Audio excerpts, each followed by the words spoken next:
He was just a janitor, invisible by design, pushing a mop down silent marble halls. But when a foreign CEO stood speechless at the center of a hotel crisis, he spoke the one language no one else could, and changed every rule of the building. This is not a story about translation. It's a story about being seen, about silence holding more truth than words, and about how a single act of quiet dignity echoed across a city built on noise. It started in the atrium of the Whitmore Hotel. The fountain gurgled politely, guests bustled in tailored coats, and the reception line buzzed with small complaints. But near the check-in desk, everything had stalled. A woman in an obsidian suit stood motionless, her lips pressed together, eyes like slate. She hadn't spoken. Not in English, French, or even Mandarin. The staff floundered. Translators stammered. Guests gawked. Behind her, an assistant typed frantically on his phone. "She's not responding to anything," a concierge whispered. "Should we call security?" "She's a VIP," someone else hissed. "Booked the Emperor Suite. CEO of some international tech firm." And yet she stood there, stoic, unmoved, refusing to perform.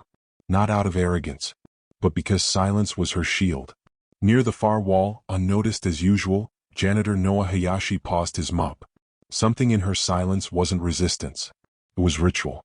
And he understood it too well to walk away. Noah wiped a fresh streak of water across the tile. His badge read "Facilities." His shirt bore bleach marks.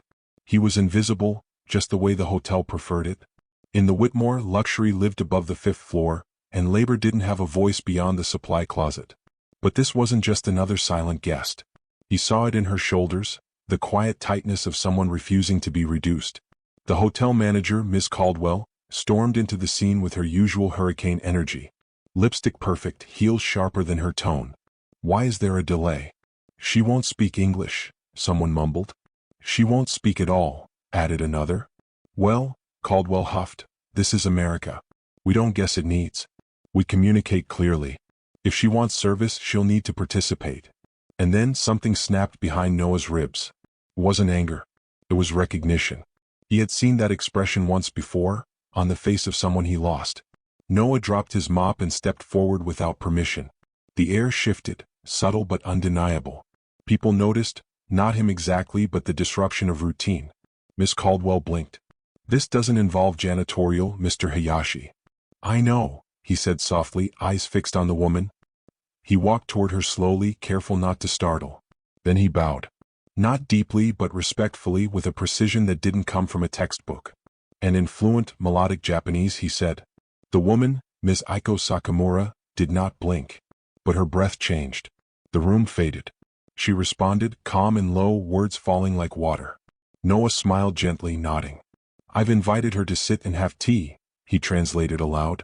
Miss Caldwell stammered. "You speak Japanese?" Noah didn't answer. Because the question wasn't curiosity. It was control. And he'd left that kind of answer behind years ago. Aiko stepped away from the check-in desk, leaving a trail of unsettled silence behind. The crowd parted as she walked beside Noah, her heels tapping softly against the polished stone. They didn't speak until they reached the tea lounge. Noah gestured gently to a chair. She sat, graceful but guarded, like someone who had carried too many expectations and learned to wear them like armor. He brewed the tea without a word. The scent of jasmine floated between them. In Japanese she finally asked, "Why did you speak for me?" "I didn't," he replied. "I spoke with you." She looked at him carefully. "People usually need me to be louder. I listened instead." Outside the glass doors, staff whispered, guests craned necks. But inside that lounge it was temple quiet. And for the first time since entering the country, Aiko Sakamura was no longer performing. She was simply being. She studied his face as he poured the tea, steady hands, eyes that didn't ask for anything. "Where did you learn Japanese?" she asked. "Kyoto," he said. "Language research. Silence theory." Her brow lifted. He smiled faintly. "Before the uniform, I was a linguistics professor. Studied how silence works across cultures. Taught for 9 years. Then my wife passed. My daughter was 2. I stopped lecturing. Needed a job that let me disappear." Aiko set her cup down carefully. "So you became a ghost?" "No," he said. "I became a father. Ghosts don't tuck kids in." For a moment she said nothing. Then, "In my country, silence is often power." "In mine," he replied, "it's often mistaken for absence." Aiko looked down at her tea, then at him. "You saw me," she said. "No," he whispered. "I remembered you." The kind of strength that doesn't need to explain itself. And for the first time since she'd landed in America, she smiled. Back upstairs, chaos brewed behind closed doors. Miss Caldwell paced near the security office, her voice tight. "A janitor is speaking on behalf of a corporate VIP. That's a liability." "He's not speaking for her," whispered a junior concierge. "She chose him." "Exactly the problem," Caldwell snapped. "We have trained interpreters. We have protocol. And she's following a maintenance worker instead of engaging with management." Veronica's words weren't just about roles. They were about control. About the hierarchy that comforted her. Meanwhile, in the lounge, Aiko stirred her tea in silence. "I stopped using English in business after an American partner mocked my accent in a boardroom. I understood everything." Noah nodded. "I once had a student tell me I was wasting my life because I chose to mop floors instead of publish books." "Did it hurt?" she asked. "Only for a while," he said. "Now I just let my daughter's smile be my measure of success." She looked at him, something shifting in her expression. "That's a better metric than stock prices." The Whitmore Hotel prided itself on elegance, on brass polish to reflection, on accents and etiquette, not empathy. But now, behind the glass walls of the tea lounge, something deeper was occurring. Noah poured another cup without clinking the ceramic. Aiko's posture was no longer guarded. She sat in stillness, but it wasn't defensive anymore. It was reverent. "Do they know," she asked, "that I used to write about language? Teach about it? No. They only see what's printed on my badge." She tilted her head. "And what do you see when you look at them?" He didn't answer immediately. Then softly, "I see people trying so hard to appear important, they forget how to be present." Aiko's lips curved. "In Japan we call that taitma, the mask people wear to please others." "And what's behind yours?" he asked. She looked at him and said simply, "Someone very tired of being impressive." He understood. Because he too had once been praised until it broke him. From the security feed, the board watched with growing concern. Miss Caldwell leaned in, pointing. "She's still with him. That's nearly an hour of unrecorded, unapproved guest interaction." "But she seems peaceful," a younger executive offered. "That's not the point," Caldwell snapped. "He's deviating from his role." In the lounge, Aiko sipped her tea and said quietly, "When I stopped speaking English in meetings, they called me difficult, arrogant. But I was waiting to see who'd listen beyond the surface." Noah gave a soft nod. "And what did you hear today?" "I heard everyone try to control my silence. Except you." He leaned back. "I didn't pass a test, did I?" She shook her head gently. "You didn't take one. You just arrived as yourself." For Aiko that meant more than any business deal. He didn't ask what she was here to negotiate. Because something deeper was being exchanged now. Presence. Recognition. Humanity. An older guest sitting nearby had quietly filmed the moment Noah bowed and spoke to Aiko. She posted it on social media with a simple caption. "When the world panicked, a janitor spoke with grace." Hashtag the janitor who listened. Within 30 minutes, it had 200,000 views. Within an hour it was viral. Comments poured in. "Hire this man. That's how you de-escalate with dignity. Silence isn't ignorance, it's power." Inside the hotel, the management team had no idea their institution had become a global case study in who gets to speak. Back in the lounge, Aiko asked, "Do you miss teaching?" "Every day," Noah said. "But I'm not sure I can return to it. Academia values the voice. I've become more fluent in quiet things." "You speak quiet fluently," she said. And for the first time in years, Noah didn't feel like he'd lost his voice. He just moved it to a different key. One that fewer heard, but meant more when it did. Daniel, Aiko's young assistant, finally approached the lounge. He looked nervous, holding a hotel-issued tablet and blinking fast. "Ma'am," he said softly, "management is requesting an update. They're getting uneasy." Aiko didn't look at him. "Let them." "But the board?" "I'm not here to make the board comfortable," she replied. "I'm here to find something real." Daniel's eyes flicked toward Noah. "With respect, he's not part of their staff protocol." Aiko turned slowly. "Exactly." The silence that followed wasn't cold. It was final. Daniel backed away, uncertain but understanding. She returned her gaze to Noah. "You're the first person who didn't ask me to explain my silence." That's because I've been asked to explain mine far too often, he said. She looked out the window, voice barely audible. Maybe I'm not here to sign a deal. Maybe I'm here to see if anyone still speaks dignity. Noah smiled gently. Then welcome. You're in the right room. The lounge was nearly empty now. The staff had drifted away, unsure of what they were witnessing. Aiko held her teacup with both hands the way one holds memory. Her voice was low. I came to this hotel because it was highly rated for international protocol. But no one met me as a person, until you. Noah glanced at the table. This hotel knows how to shine floors, not how to hold space. Aiko tilted her head. My father used to say, respect isn't how loud you speak. It's how deeply you listen. He died before I became CEO. I wonder if he'd recognize me now. Noah's voice was barely above a whisper. He'd recognize the stillness. It's not something you lose. She looked at him. And your daughter? Does she know what you were before all this? She knows who I am now, he said. And that's enough. Outside, the lobby remained loud. But here the conversation was finally sacred. Ms. Caldwell burst through the door like a gust of entitlement. Mr. Hayashi, she said sharply, I need to speak with you privately. Now. Noah stood calm. I'm in conversation with a guest, ma'am. This is not a request. Aiko stood too, her tone unshaken. Then it will have to wait. He is not interrupting my time. You are. The room went still. Caldwell's mouth opened, then closed again. This is highly irregular, she muttered. So is genuine hospitality, Aiko said, eyes narrowing. Caldwell looked around, searching for some backup. There was none. Aiko turned toward Noah. Shall we resume? He nodded gently. Caldwell stormed out, her heels cracking like thunder. And in that moment, a new balance formed. One where hierarchy couldn't speak over truth. Noah exhaled slowly. I haven't seen someone hold a room like that since. Aiko met his gaze. Since your wife. He nodded. Exactly like that. After Aiko left to return a call, Noah slipped into the janitor's closet. He pulled out a folded envelope he kept taped to the inside of the locker door. On the front, in crayon, to Daddy from Charlotte. Inside, a drawing. Him, a mop, and a smiling stick figure holding his hand. A line read, My daddy talks soft but he's the strongest man. He closed his eyes. That drawing had gotten him through the worst nights. The ones after the funeral, the ones when he couldn't pay rent, the ones where silence was too loud. Behind him, the door creaked open. It was Marcus, the night concierge. They're calling you a liability upstairs, he said quietly. But the guests? They're asking for you by name. Noah smiled faintly. That's going to scare them more than anything.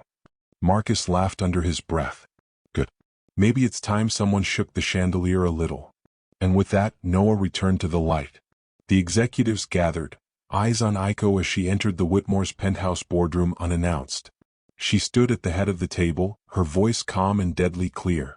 I came here to evaluate partnerships. But instead, I've been evaluating something else, human decency. Someone cleared their throat. Miss Sakamura, this morning's incident. Wasn't an incident, she interrupted.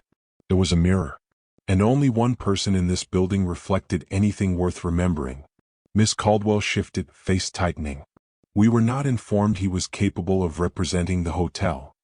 He didn't represent your hotel, Aiko said. He represented humanity, grace, empathy. Nonetheless, Caldwell started. Aiko raised a hand. You want a deal? Then let me be clear. My company will work only with institutions that see beyond uniforms. That includes janitors. The room fell silent. She delivered her last line like a quiet command. Mr. Hayashi is not a problem. He is the only thing in this building that works. That night, Noah came home late. The apartment was dim, quiet. Charlotte was still up, curled in her favorite blanket on the couch, crayon drawings spread across the floor. You're famous, she said flatly, looking up. Everyone at school saw you on the news. He chuckled gently. That wasn't supposed to happen. She tilted her head. Were they mean to her? He nodded slowly. But not everyone. Someone remembered to listen. Charlotte walked over and held his hand. You always say being kind is better than being important. He knelt down. And do you believe that? She nodded, hugging him tight. I liked her. The woman you helped. She was quiet like me. She saw you too, sweet pea. Charlotte looked up. Will she come back? Noah smiled. I think she already has. And in that moment he realized his daughter didn't need a hero in a suit. She already had one in Janitor's shoes. The next morning, a press conference was quietly arranged in the Whitmore's ballroom, not by hotel management, but by Aiko Sakamura herself. No logos, no fanfare. Just a podium with a single line projected behind it. Dignity doesn't wear a name tag. Noah stood near the back, unsure if he was even supposed to be there. He wore his janitor uniform, clean, pressed, but refused the offer of a suit. Aiko stepped onto the stage, calm and barefaced. I came to this city for business, she said softly, but what I found was something rarer, a person who listened when I had no words. Gasp. Cameras clicked.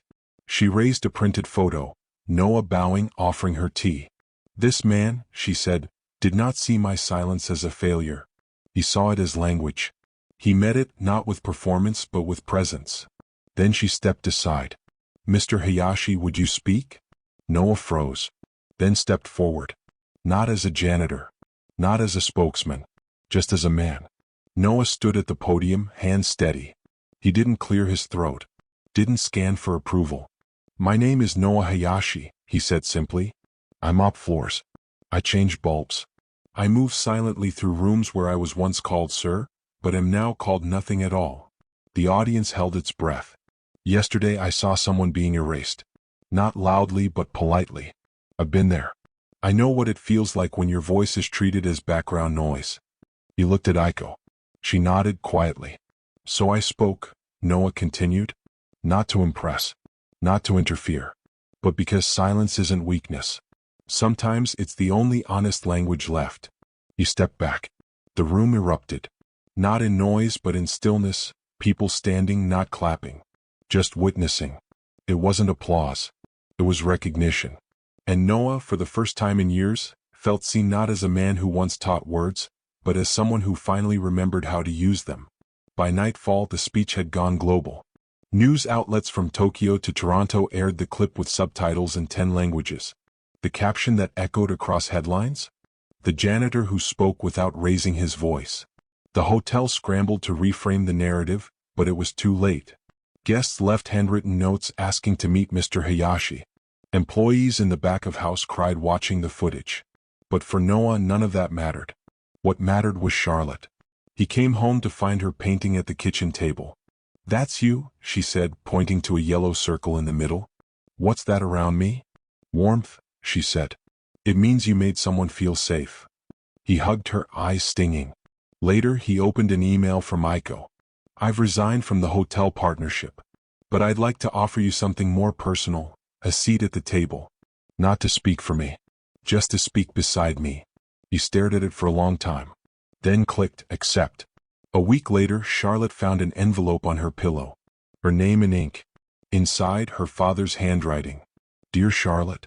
One day you'll grow up and ask why I left the classroom, why I swept floors instead of standing at a podium. I hope by now you understand. The world doesn't always hear the loudest voice, it hears the truest one. And mine needed to be quiet for a while. Until it didn't. I spoke not to be important but to remind someone else they were. If you remember nothing else, remember this. Your voice matters even if it trembles. Especially if it trembles. Love. Dad. Charlotte read it 3 times. Then tucked it under her pillow like a secret. And later, when Noah came to say goodnight, she whispered, I think Mom would be proud. He smiled gently. I think she always was. On a spring afternoon weeks later, the 3 of them sat under cherry blossom trees at the local park. Noah, Aiko, and Charlotte. No cameras. No headlines. Just wind, sunlight, and soft laughter. Charlotte handed Aiko a sketchbook. Inside, a simple drawing. A man with a mop, a woman with still eyes, and a girl with a quiet smile. Beneath it, this is us. We don't need noise. Aiko blinked back emotion. Later, as the sun dipped low, Noah reached for Aiko's hand. I never thought this life would grow again. Neither did I, she whispered. But it didn't need to be loud to be real. They sat in silence, not the heavy kind but the sacred kind. The kind that follows truth. And there, between a janitor, a CEO, and a little girl who taught them both how to listen, something unspoken bloomed. It wasn't a beginning. It was home. If this story touched something quiet in your heart, tell us where you're watching from in the comments.